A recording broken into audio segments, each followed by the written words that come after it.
स्वर्ग से देवता जो अमृत पीते हैं वो अमृत का कलश लेकर आ गए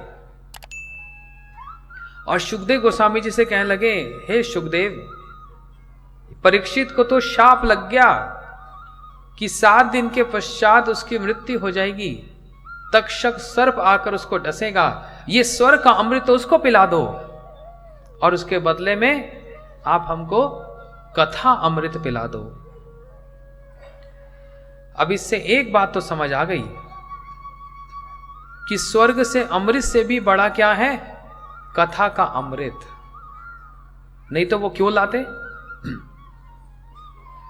इससे यह भी पता लग गया कि स्वर्ग में देवता वो अमृत तो जरूर पीते हैं, लेकिन तब भी एक कमी, एक अभाव है वहां पर। और वो क्या, उनको भी एक समय के पश्चात स्वर्ग से धड़ाम पृथ्वी पर आना पड़ता है। लेकिन जिसने भागवत कथा को सुन लिया वो स्वर्ग नहीं, सारे लोगों को पार करके सीधा भगवत धाम पहुंच जाता है। और जो भगवान के धाम जाता है उसके संबंध में क्या कहा, यद गत्वा न निर्वर्तन्ते तद धाम परमम पदम।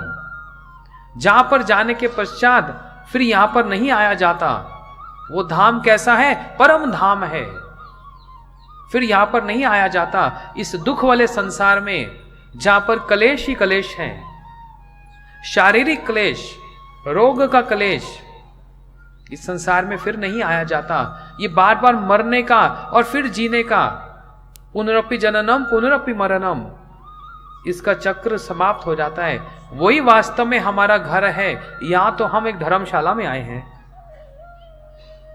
कोई 70 साल के लिए, कोई 80 साल के लिए, कोई 90 साल के लिए, और फिर यहां से बस एक घर छोड़कर दूसरे घर और दूसरे से तीसरे, ऐसे करते करते सारे घरों में भ्रमण हो रहा है। कभी पशु पक्षी, कभी कीट पतंग और कभी वृक्षों की योनियों को प्राप्त करके बड़ा दुर्लभ ये मनुष्य शरीर प्राप्त करता है।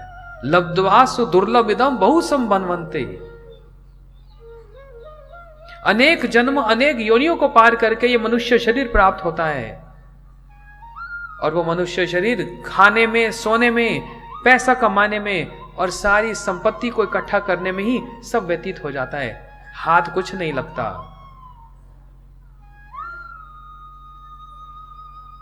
इसलिए कहते हैं, क्या लेकर तू आया इस जगत में और क्या लेकर तू जाएगा।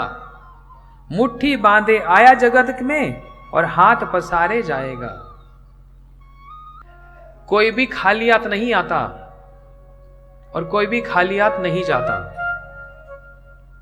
हम सब लेकर आते हैं और लेकर ही जाएंगे। क्या लेकर आए हम लोग। आप कहेंगे, नहीं जी, हम तो कितनी बार देखा, इनके घर में बच्चा हुआ, उनके घर में बच्चा हुआ, कुछ तो लेकर आया नहीं, नंगा धड़ंगा आया।